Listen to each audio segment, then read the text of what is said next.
A big hello to my YouTube family. Welcome to Diva Classes. This is Divya Vadvani, your English teacher. Today we'll be studying about descriptive essay writing as part of class 11 and 12 ISC paper. इसमें mainly 6 kinds of essays are there, जिसमें से जिसका हर एक part हम लोग अलग अलग पढ़ेंगे, ठीक है। एंड क्योंकि ये आपके 2024 एग्जामिनेशंस के लिए इट्स इम्पोर्टेंट, तो हम लोग इसी में ही जो ऐसे का टॉपिक आया था स्पेसिमेन पेपर में उसको भी सॉल्व करेंगे। तो सबसे पहले इसमें दिया हुआ है कि अच्छा, the difference between what are essays and what are composition. Essay को हम narrative, descriptive, persuasive, argumentative, expository essays के नाम से जानते हैं। कॉम्पोजिशन में ऐसे इज इंक्लूडेड, जैसे कॉम्पोजिशन में there is short story, there is novel, there is poem, there is essay, drama, painting, piece of music. Anything that you compose, you make, can come under composition, और essay उसका ही एक हिस्सा होता है, ठीक है। नाउ ऐसे can be some sort of paragraph, but अगर आप कॉम्पोजिशन की बात करो तो उसमें शॉर्ट स्टोरी, उसमें नॉवल, उसमें पोएम, ये सारी चीजें भी आती हैं। तो इसी में ही हम लोग सबसे पहला टॉपिक लेंगे, दैट इज डिस्क्रिप्टिव एसेज। अब descriptive essays are the kinds of essays, देखो यहाँ पर लिखा हुआ है that these are the composition और पेपर जो किसी भी ऑब्जेक्ट को, पर्सन को, प्रोसेस को या इवेंट को डिस्क्राइब करते हैं। कुछ भी आपने देखा या आपसे बताया गया कि you have gone to some event, आपको वहीं गई, like suppose you would have seen the annual functions और 15th अगस्त वाला जो फंक्शन था, तो उससे रिलेटेड आपने वहां क्या क्या चीजें देखी, what things were there, what you noticed, what functions were there, whatever had been there, तो आपको उसको सेंसरी इमेजेस के अकॉर्डिंग शो करना है। वो चीजें दिखानी है, वो चीजें बतानी है जिसने आपके सेंसेस को हिट किया हो। Writer's goal is to create a vivid reading experience.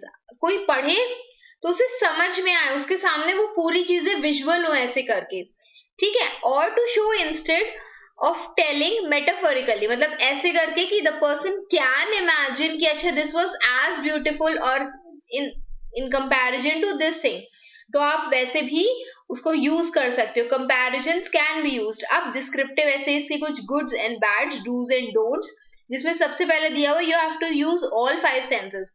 What you have seen, what things you have heard, ठीक, what you have tasted, what things you touched, whatever you felt, तो वो सारी चीजें उसमें आएंगी। फॉर्मेट योर ऐसे based on your description, आपने जो देखा आप उसके अकॉर्डिंग चीजों को इलेबोरेट करो, उसको फॉर्मेट करो। Last is sprinkle in some creative writing और figurative language, means just use some sort of comparison, जिसके कारण आप जो बताओगे उसको तो वो चीजें ज्यादा इजी हो जाती है। Then comes you have what are the don'ts, that the don'ts are that don't rely on other people's experience to write your description। अपना डिस्क्रिप्शन लिखने के लिए दूसरे लोगों को के जो भी एक्सपीरियंसेस होते हैं उस पर मत जाओ। what you have actually felt, किसी और ने आपको बताया है और वो आप अपने अकॉर्डिंग लिख रहे हो कि अच्छा उसने मुझे बताया था कि वहां पर ऐसे होता है, डोंट डू दैट। आपने ever you have experienced any such thing, आप रिलेट करके लिख सकते हो, ठीक है। मेले में गए हो तो भी आर्ट एग्जीबिशन के बारे में लिख सकते हो, how does it even matter. और यूज ओनली एग्जेक्टिव्स, ऐसा नहीं कि आप सिर्फ उसको ब्यूटीफुल वर्ड्स में यूज करो, you have to describe it as well. अब सबसे पहले the question that came in 2024 का specimen paper, that you have to describe your experience at an art and craft fair. आप किसी आर्ट एंड क्राफ्ट फेयर में गए which you visited over the weekend, you have to tell what you have to tell here, items on display, ठीक, from various parts of the country, जो भी वहां पर थे, क्या क्या चीजें थी। अब आप उसमें डिफरेंट डिफरेंट कंट्रीज के, मतलब इन द सेंस कि आपने राजस्थान का ये देखा, वहां का वो देखा, these things you can mention. Your interaction with the artist जो भी था, your emotions, what ever you felt, कितना अच्छा था, what was your overall experience, whether you would like to go to the fair again, आपको मजा आया कि नहीं आया, did you like, did you enjoy, तो वो सारी चीजें यू हैव टू राइट। तो यहाँ पर लिखा हुआ है कि we have started this here as एक ओपन आर्ट और क्राफ्ट फेयर था जो हमारी सिटी में रिसेंटली हेल्ड हुआ था। ठीक है. Now I'm just telling that I am very much fond of such fairs. It was a gathering of professional fine artists, a display of their galleries for assessment purposes. फिर everybody took a keen interest in this show. जो भी local artisans थे from all over the country had participated in it. The exhibition was unique and it highlighted the various cultures of our country. ठीक है. There were two large halls. आप कहाँ गए? तो अभी यहाँ से लेकर के आपके images शुरू हो जाएंगे. Whatever you people have seen. तो वहां पे दो लार्ज हॉल्स थे इनसाइड द वेन्यू. जो भी बिल्डिंग थी it contained stalls from multiple states, from multiple were the participants. So these were the participants that displayed their best pieces of art. Some of the work was pleasing. आप इसमें अलग अलग describe कर सकते हो कि what things were there that was pleasing. ठीक है. लाइक कश्मीर की पश्मीना शॉल ऐसे करके. तो was pleasing to look at the potteries, the handbags, the textiles, the shawls, the handicrafts, paintings, hats, jewelries, jute crafts. तो ये सारी चीजें आप कंट्री वाइज अलग अलग भी कर सकते हो. नाउ ये मैंने नहीं किया है क्योंकि ये ऑलरेडी कितने वर्ड्स का है, 428 वर्ड्स का ये पूरा ऐसे है. ओके. तो आप 400 से 450 आपको लिखना होता है 20 मार्क्स में. तो अकॉर्डिंगली अपने इसको डिवाइड करो. यू कैन सी जब आप इसको चेक करोगे, I will send you this PDF on Telegram. आप जब इसको चेक करोगे आप अपने अकॉर्डिंग उसको लिख करके अंदाजा करना कि कितना में आएगा ये. And this is the length you have to take. आप उससे 4 लाइनें कम कर सकते हो, 4 लाइनें बढ़ा सकते हो, बट उससे ज्यादा नहीं. The next one is what I liked the most.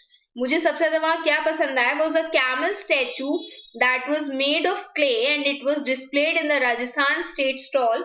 अलग अलग स्टॉल थी अलग अलग कंट्री से. तो वहां पे राजस्थान की स्टेट की स्टॉल में ये हमने देखा. ओके. मतलब country wise sorry state wise stalls were there. It was built so neatly with close attention to the minute features that it looked just like the real life miniature. वो कौन सा class 10th में एक story आप लोग ने पढ़ी होगी, हाँ वो हॉर्स वाली जो थी. ठीक है. 2 हॉर्सेस वाली या कुछ था ऐसे करके, आई फॉरगॉटन. तो टेल मी द स्टोरी अगर आपको याद है तो उसका भी आप एक एग्जाम्पल यहाँ पर लिख सकते हो. Since you have studied that story.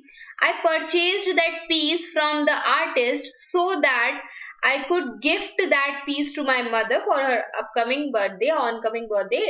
ये completely it's up to you. आप उसको चाहो तो लिख सकते हो कि हाँ मैंने उस चीज को खरीदा. फिर moving forward, we saw many other forms of art. अब देखो यहाँ पर कुछ चीजों इवेंट्स का ही नहीं बताया जा रहा है कि मैं यहाँ गया मैंने ये देखा ये किया वो किया. वहां पर everywhere he is going, the person who is going, वो दिखा रहा है कि मैंने ये चीजें देखी, देखो मैंने क्या देखा. तो this is what descriptive essays are, जिसमें आपको ये समझना होगा कि चीजें ऐसे करके होती हैं. You have to describe them so that the other person who is reading उसको चीजें समझ में आए.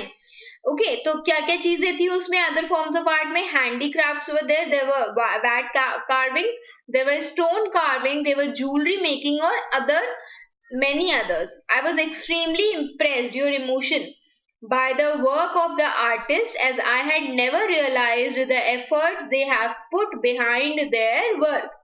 Now, for example, there was one weaver who said it takes him 15 days to make one scarf. एक scarf बनाने में उसको 15 दिन लगते हैं. I must say, so this was some sort of interaction जो उसने किया था with the artist. I must say, this exhibition not only made me familiar with the various forms of art, but increased the value of artist in my eyes. अब उसके बाद एक और artist था who came from, I talked to was from America and he described to us his art. अब ये कौन सी art है? उसने कुछ modern art वाली painting बनाई थी. ठीक है. मॉडर्न आर्ट की पेंटिंग्स होती हैं. I was not able to understand the art और उसने उस आर्ट को डिस्क्राइब किया वेरी वेल. अब यहाँ पर आप थोड़ा सा 2 लाइन में समझा सकते हो कि what was that art और what he said उसके अपने वर्ड्स में. else it is not required in terms of dialogues और speeches, वो जरूरी नहीं है. he gave us information like it took 50 days to complete that art, and I was so impressed with how much dedication he had created that art, and it was an awesome work that was done by the artist. तो इतनी आप उसकी तारीफ कर सकते हो. These are the emotions that every time you are feeling, और आप उसको हर जगह पर समझाओगे. At the corner of the second hall there was food section as well. Obviously वही खाने पीने की जगह हम कैसे भूल सकते हैं. Were very traditional, क्योंकि आर्ट है तो any sort of art can be there. जहां पर बहुत ट्रेडिशनल यूनिक डिशेस थी वो भी सोल्ड हो रही थी. I enjoyed tasting various sweets and savoury dishes, especially the hot kachoris, wow, from Rajasthan, and sweet besan के laddoos from UP. Okay, so उसके बाद यहाँ पर उनका इवेंचुअल या फिर लास्ट जो इम्प्रेशन है वो आएगा. तो इम्प्रेशन में आई एम ग्लैड कि मुझे ग्रेट अपॉर्चुनिटी मिली है कि मैंने ये फेयर को विजिट किया है जहां पर इतनी यूनिक आर्ट और क्राफ्ट थी from various parts of the country. It made me understand जो भी मेरी कल्चरल डाइवर्सिटी है. ऑब्वियसली भाई कंट्री से रिलेटेड हो, you have to explain the word. कहीं भी कंट्री है वहीं पर कल्चरल डाइवर्सिटी लिख दो. Left me feeling proud of my immense cultural heritage. Okay, तो दिस इज डन. अब यहाँ पर कुछ पीवाईपीज हैं, इसमें से 2-3 पीवाईपीज आई हैव टेकन जिसका मेरे पास एनालिसिस पड़ा हुआ है, एनालिसिस बाय द एग्जामिनर्स की ऑफ पास्ट ईयर, क्योंकि this is all that is available on councils website. ठीक है, ये है पहला 2023 का पेपर. लास्ट ईयर का आपने इंग्लिश लैंग्वेज पेपर सॉल्यूशन में भी इसको देखा होगा, that you had to cycle home through the town on the day of a festival. You have to describe the sounds, sights, the mood of the people around you, और आपकी feelings क्या थी at the end of the ride, वो सारी चीजें आपको इसमें बतानी है. फिर दूसरा चीज पूछी गई. अब now there's one more thing, ये parts या फिर ये topics will never be repeated. ठीक है, तो आप उनको पढ़ के सिर्फ एक आइडिया ले सकते हो कि ओके ये चीजें होती हैं, but still there is nothing like it will be repeated and you have to learn the essay और एनीथिंग. बस उसको समझो, अपने आप से कोशिश करो उसको लिखने की. Take the help of internet if you need, but read it. You should know कि how essays are to be written. Write about a day जहां पर you were returning home from the school and जो weather है वो change हो गया for the better, means अच्छा हो गया. Describe, you have to again describe the sounds, the sights, the smells that captivated your senses, और आपको you have to tell how did the change in weather affected your state of mind, whether you were feeling positive or negative. So this is question paper of 2022. 21 में paper हुए नहीं थे. और now we will move towards question number 3 that is of 2020 का previous year paper. अब इसका ये जो दिया हुआ है this is analysis and this is very very important. आपको ये पता होना चाहिए कि in a question, in a essay, what kind of things are there that you are suppose to do, you are not suppose to do. एक और आप search कर सकते हो, बहुत डिटेल में भी ये सारी चीजें दी हुई हैं. एग्जाम एनालिसिस प्लेलिस्ट में जाओगे इंग्लिश लैंग्वेज की तो you will find there exam analysis या फिर not to do list of composition writing. तो इसमें सबसे पहले दिया हुआ है that you recently travelled to a place you found peaceful and rewarding. अब आपको बताना है कि वो जो प्लेस है वहां का वेदर कैसा है, वहां के लोग कैसे हैं, वहां की लोकल एक्टिविटीज जिसने वो जो डेस्टिनेशन है उसको पर्टिकुलरली अट्रैक्टिव बना लिया. ठीक है, अब उसी का ही ये एक स्टेटमेंट दिया हुआ है that you need to be very cautious while writing your own essay. ये एक डिस्क्रिप्टिव कॉम्पोजिशन है, एग्जामिनर्स के खुद के हैं, I have just copy pasted. ये एक डिस्क्रिप्टिव कॉम्पोजिशन है, कुछ एस्पेक्ट्स हैं that the candidate needed to address. अब देखो बहुत सारी चीजें दी हुई है, मैंने सर्कल मारा है सब पे, place, weather, people, local activities, जो ये सारी, तो whatever things are there आप उसको 5-5 मार्क्स में डिवाइड करके उसके बाद उसके अलग अलग पैराग्राफ्स बना दो. The idea of being place being peaceful and rewarding जो था वो इग्नोर कर दिया कैंडिडेट्स ने. मीन्स जो general experience of the visit was given कि हम यहाँ गए, यहाँ ये हुआ ये हुआ. तो this is this is not you are suppose to mention. आपको ये बताना है कि कोई भी एक प्लेस है that is peaceful and rewarding. ठीक है. फिर of four aspects you have to take together: place, weather, people और local activities. अलग अलग इसको mention करोगे. Many candidates missed about discussing one or two aspects और इसीलिए उन्होंने कंटेंट का जो हिस्सा है उसमें मार्क्स खो दिए.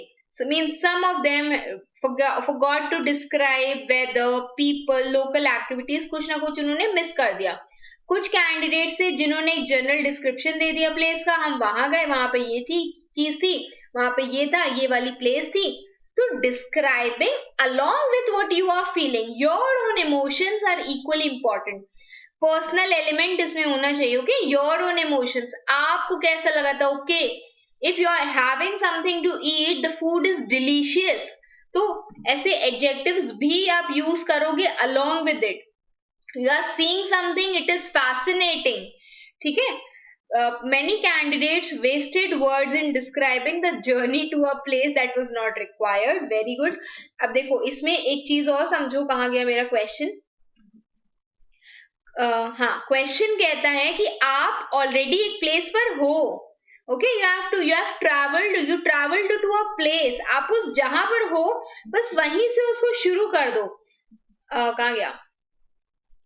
हाँ, तो यहाँ पे आप दो पैराग्राफ अगर उसमें ये लिख दोगे कि हम वहां रात में थे, रात से हम सुबह हुए, हम पैक किए, हम पूरा वहां तक पहुंचे, तो until you reach there, उससे पहले के जो दो paragraph you have used, it is not required.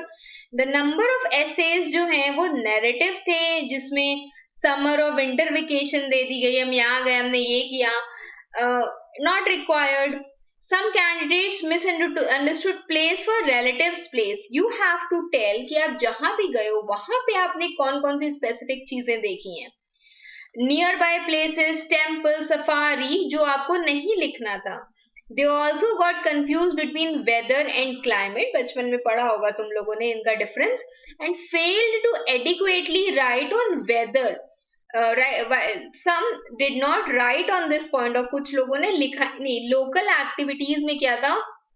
You have to they interpreted as popular games, sports, entertainment, cottage industries, cooking, hospitality. कुछ कल्चर्स जो थे, सम कैंडिडेट्स जो थे, उन्होंने लोकल एक्टिविटीज के बारे में अगेन लिखा ही नहीं.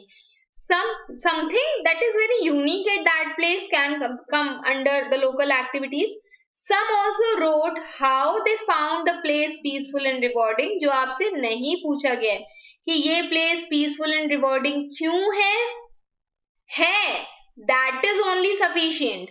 फिर आता है नेक्स्ट क्वेश्चन. सिर्फ यही दो पार्ट है जिसका हमने इतना डिस्क्रिप्शन लिया है.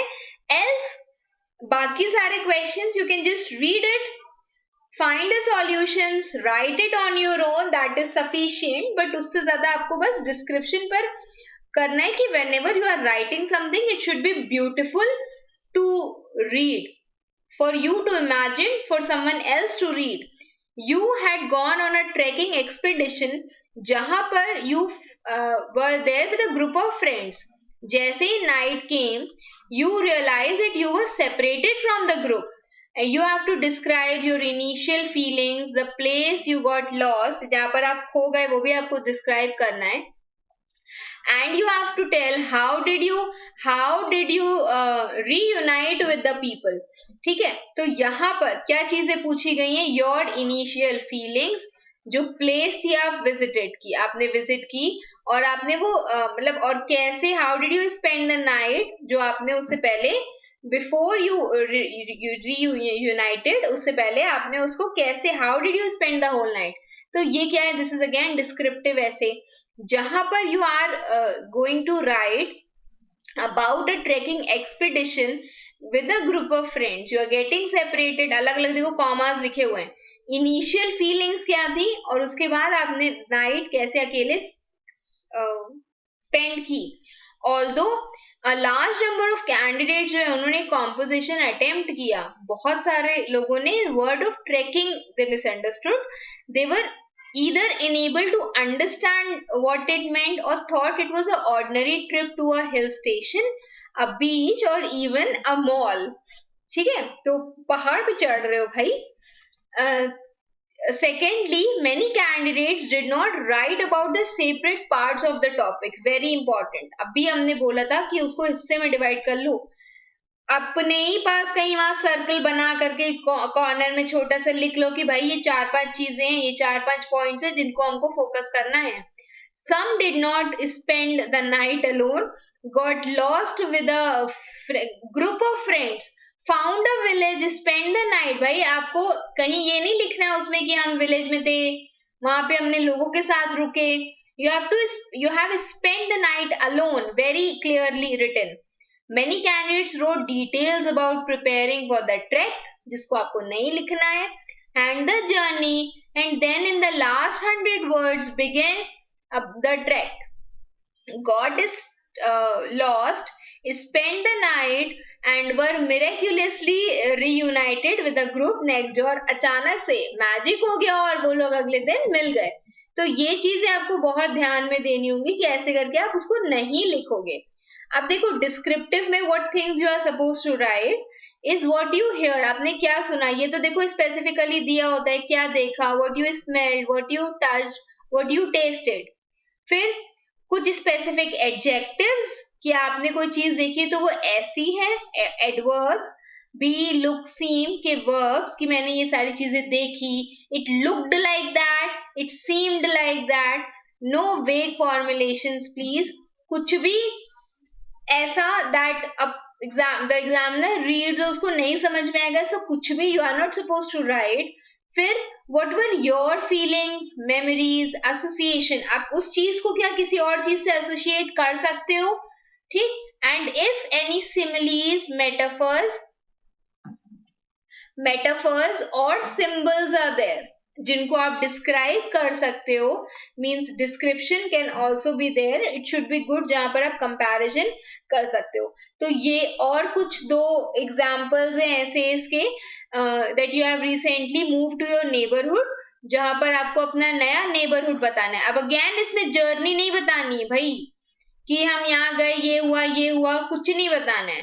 फिर you have to compare it to the one you just left. दो ही चीजें इसमें बोली गई हैं, नया और जो ओल्ड वाला था उसके कंपैरिजन में ये कैसा है. और क्वेश्चन नंबर 6 2017 तक आर सफिशिएंट. क्वेश्चन नंबर 6 कि आप एक रिमोट विलेज में गए हो that is untouched by the influence of technology, जहां पर टेक्नोलॉजी है ही नहीं. Okay, untouched means at all not.